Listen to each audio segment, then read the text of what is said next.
Bismillahirrahmanirrahim. Assalamualaikum warahmatullahi wabarakatuh. Baiklah, pertemuan kali ini kita akan membahas tentang Syu'abul Iman, yaitu memahami hakikat dan mewujudkan ketauhidan dengan Syu'abul Iman yang akan dibawakan oleh saya sendiri, Nur Jamila.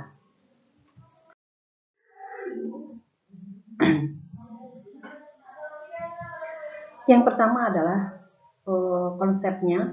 Kita akan dibagi dengan beberapa konsep, yaitu yang pertama definisi iman, kemudian definisi Syu'abul Iman, kemudian memahami hakikat dan mewujudkan ketauhidan dengan Syu'abul Iman.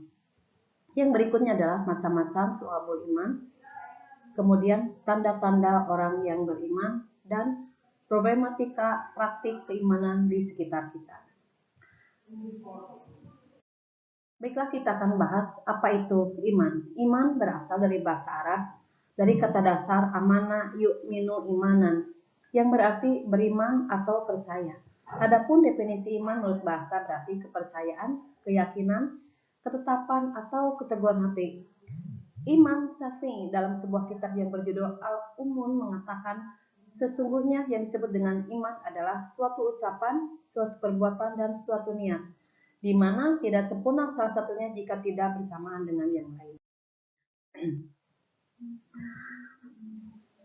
6 pilar iman, yaitu yang pertama iman kepada Allah Subhanahu wa taala, yang kedua meyakini rasul-rasul utusan Allah Subhanahu wa taala, yang ketiga mengimani keberadaan malaikat Allah Subhanahu wa taala, yang berikutnya meyakini dan mengamalkan ajaran-ajaran suci dalam kitab-kitabnya, yang berikutnya meyakini akan datangnya hari akhir, dan yang terakhir adalah mempercayai qada dan qadar dari Allah Subhanahu wa taala.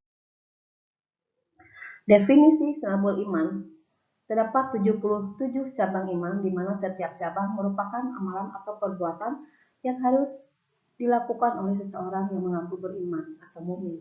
77 cabang itulah yang disebut dengan Syu'abul Iman. Bila mana 77 amalan tersebut dilakukan seluruhnya, maka telah sempurnalah imannya. Namun apabila yang ditinggalkan, maka berkuranglah kesempurnaan imannya. Jika setiap muslim mampu menghayati dan mengamalkan tiap-tiap cabang iman yang berjumlah 77 tersebut, maka niscaya ia akan merasa nikmat dan lezatnya mengimplementasikan hakikat iman dalam kehidupan. Tapi apabila daya yang namanya manusia tidak sempurna, maka mungkin jalan seseorang untuk bisa mencapai tingkatan seperti itu.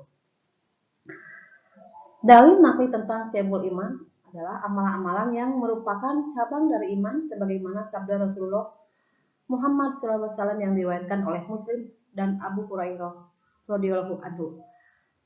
Beliau berkata, imam itu 77. Lebih cabangnya yang paling utama adalah mengucapkan la ilaha illallah, dan yang paling kurang adalah menyingkirkan apa yang akan menghalangi orang di jalan, dan malu itu salah satu cabang dari iman.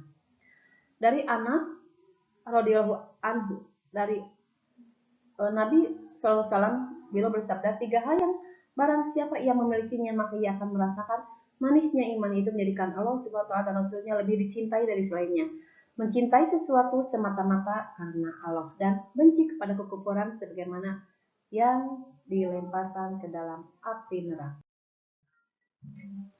Macam-macam Syu'abul Iman. Terdapat beberapa ahli hadis yang menuliskan risalah mengenai Syu'abul Iman atau cabang-cabang iman.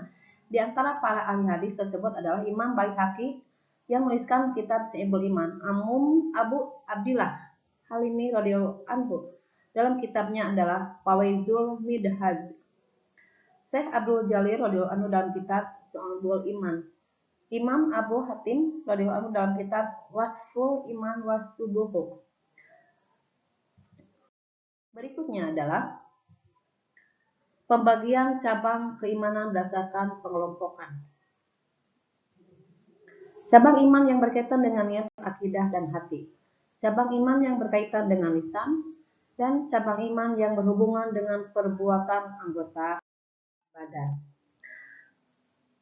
Tanda-tanda orang yang beriman adalah jika mendengar nama Allah disebut maka bergetarlah hatinya, Dan jika dibacakan ayat-ayat Al-Quran, maka bergejolaklah hatinya untuk segera mengamalkannya. Berikutnya adalah senantiasa bertawakal setelah bekerja keras dan berdoa kepada Allah Subhanahu wa taala. Selalu tertib dalam menegakkan dan menjalankan salatnya. Menafkahkan sebagian rezeki dan hartanya di jalan Allah Subhanahu wa taala. Menghindari perkataan yang tidak berguna, memelihara amanah dan menepati janji, berjihad di jalan Allah dengan jiwa dan harta yang dimilikinya. Ada problematika keimanan di sekitar kita dari Anas bersabda bahwa setiap mukmin dihadapkan pada 5 ujian, yaitu mukmin yang menghasutnya, munaik yang membencinya, karir yang memeranginya, nafsu yang menentangnya, dan setan yang selalu menyesatkannya. Menurut Abu Bakri bin Lal, berdasarkan hadis tersebut, setidaknya ada 5 ujian keimanan yang dihadapi oleh orang-orang mukmin saat ini, yaitu mukmin yang saling mendekati, mukmin yang saling mendengki, kaum munaik yang membenci kaum mukmin, orang kafir yang memerangi kaum mukmin, tipu muslihat setan yang selalu menyesatkan, godaan hawa nafsu dalam diri setiap mukmin. Itulah mungkin rangkaian cabang-cabang iman yang disampaikan untuk saat ini. Terima kasih. Wassalamualaikum warahmatullahi wabarakatuh.